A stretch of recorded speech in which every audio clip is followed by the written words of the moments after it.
بسم الله الرحمن الرحیم. درنو لیدونکو اوریدونکو د عربي ژبې د زده کړې مینوالو، زه اصغر صلاح تاسې ټولو ته ښه راغلاست وایم. السلام علیکم ورحمة الله وبرکاتو. درنو لیدونکو، رسیدلی یو 40 نمبر صفحې ته، القراءة والکتابة. په ننني درس کې البته د دې وحدې اخرنی درس دی، نن د دویمې وحدې هم په دې سره به موږ د دې کتاب 2 وحدې خلاصې کړي وي او درېیمې وحدې ته به داخل شو. القراءة والکتابة، القراءة لوست، والکتابة او لیک. یو څه نور هم لولو او یو څه لیکو. دلته راځو القراءة والکتابة کې التدریب الاول دی انظر واستمع واقرأ. انظر وګوره، دلته کوم نقطې ته چې اشاره کوم هغې ته متوجه اوسېږه. واستمع بیا واوره، څه چې وایم هغه واوره. واقرأ او ولوله، ما سره یې ته لولې. خو موږ داسې نه کوو، زه ورته اشاره کوم بیا لږ غلی پاتې کېږم، تاسې لولئ. د هغې نه وروسته زه چې کوم ته اشاره کوم تاسې به هغه لولئ او بیا زه لولم او ته به وګورې چې صحیح دی لوستلی که نه. والد، والدة، أخ، أخت، ابن، ابنة، عم، عمة،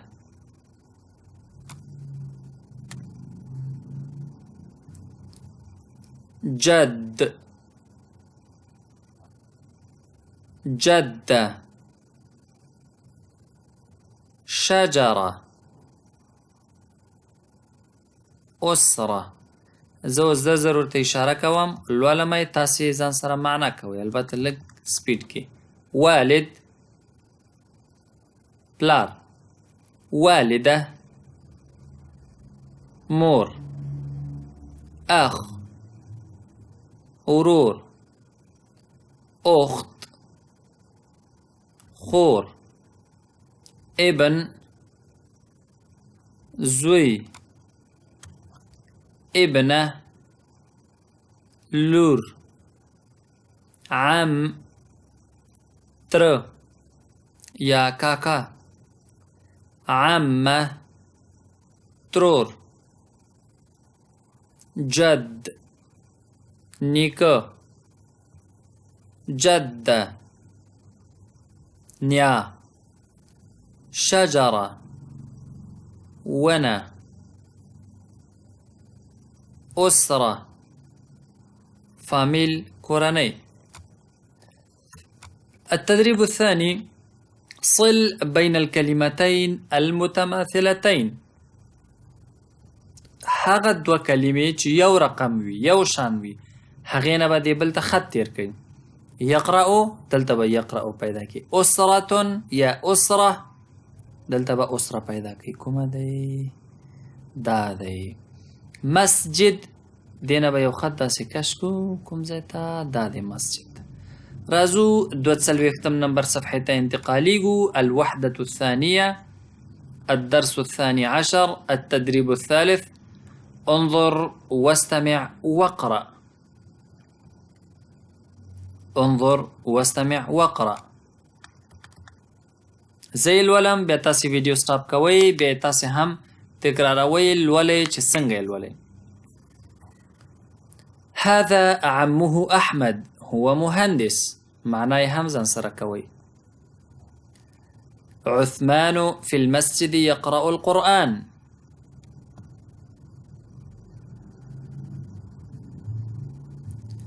هذا أذان الفجر، هيا بنا إلى المسجد.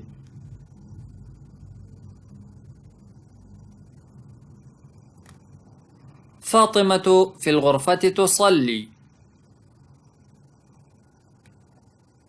محمود في البيت يتوضأ. هذا أخي عمار هو معلم. التدريب الرابع: صل بين الجملتين المتماثلتين. یو جدول دا دی او بل جدول چپ طرف ته دی. د ښي او چپ طرف ته کې دوه جملې چې دي هغه تقریبا سره مشابهت لري، خو خبره به په تقریبا یعنی مشابهتونه مختلف وي، کله مذکر و مؤنث وي، کله زما او د هغه وي، خو یو نه یو څه مشابهت به دا جدول د دې سره لري. مثلا اولنی دو به زه تاسو ته حل کم اولنی دو به زه تاسو ته حل کم او دا نور بیا تاسو خپله حل کوئ. هذا جدي دلته اوس وګورو دې کې ورسره همدېش سره مشابه څه ده؟ هذا جدي، هذه والدتي، هذه والدتي. نه ما چې کوم څه خودل فکر کوم هغسې څه نه دي، دا نو بیخي اسانه دی. هو یصلي دلته دی، دلته به هم هو یصلي پیدا کې، نه داسې نه دی. اوس اما هغسې دی لږ لږ. هو یصلي دی، دلته اوس هو یصلي نشته، هو یصلي هغه لمونځ کوي، البته اشاره مذکر ته ده. هي تصلي هغه لمونځ کوي، اشاره مؤنث ته ده، خو دې سره خو مشابه ده. هذا جده، هذا جده. همداشان تاسې دا نور پیدا کړئ. تقریبا ټول مې حل کړ. ثانیا الکتابة یا الکتابه لیکل. دې کې هم داسې خاص څه نشته دی. با منځ کې څنګه لیکل کېږي، په اول سر کې څنګه لیکل کېږي، په آخر کې څنګه لیکل کېږي. حرف تا اول کې څنګه لیکل کېږي، منځ کې څنګه لیکل کېږي او په آخر کې څنګه لیکل کېږي. همداشان ث او دا حروف دي دا لږ لږ ښکاري، د دې دپاسه خپل قلم یا پنسل ګرځوئ تر څو د با لیکلو چل زده کوئ، د تا لیکلو زده کوئ. البته دا د هغو زده کوونکو لپاره دی چې عمرونه یې کم دي، او یا هم د هغو خلکو دپاره دی چې تعلیم یافته نه وي او عربي زده کوي، په عین وخت کې دوی لیکل هم زده کولی شي. دا ټول تقریبا هم دا دی. او په آخر کې اختبر نفسک الوحدتان، ستاسې دپاره امتحان دی، خپل ځان امتحان کړئ. که غواړئ چې عربي ژبه زده کوئ نو په دې به لږ وخت مصرف کړئ. نور خو هره ورځ کله 10 دقیقې کله 15 دقیقې تاسې ورکوئ.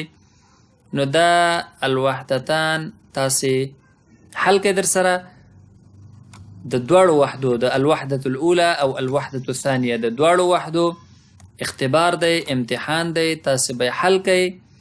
او که چیرته کوم ځای کې ستونزه وانه حلېده، تاسې په یوټیوب چینل کې یا په پاڼه کې د عربي ژبې د زده کړې په پاڼه کې چې راځئ چې عربي ژبه زده کړو په دې نوم ده، تاسې کولی شئ دواړو ځایونو کې کمنټ پرېږدئ. انشاءالله زه به تاسې ته د دې کومه پوښتنه چې لرئ تمریناتو حلولو کې چې ستونزه وه درته، د هغې په حلولو کې به تاسې سره مرسته وکړم. نو نن لپاره همدومره درس بس دی. زه اصغر صلاح مو په لوی رب سپارم. نكتفي بهذا القدر من الدرس ليومنا هذا، ونلتقي إن شاء الله في الدرس المقبل، وإلى اللقاء القادم. أستودعكم الله، والسلام عليكم ورحمة الله وبركاته.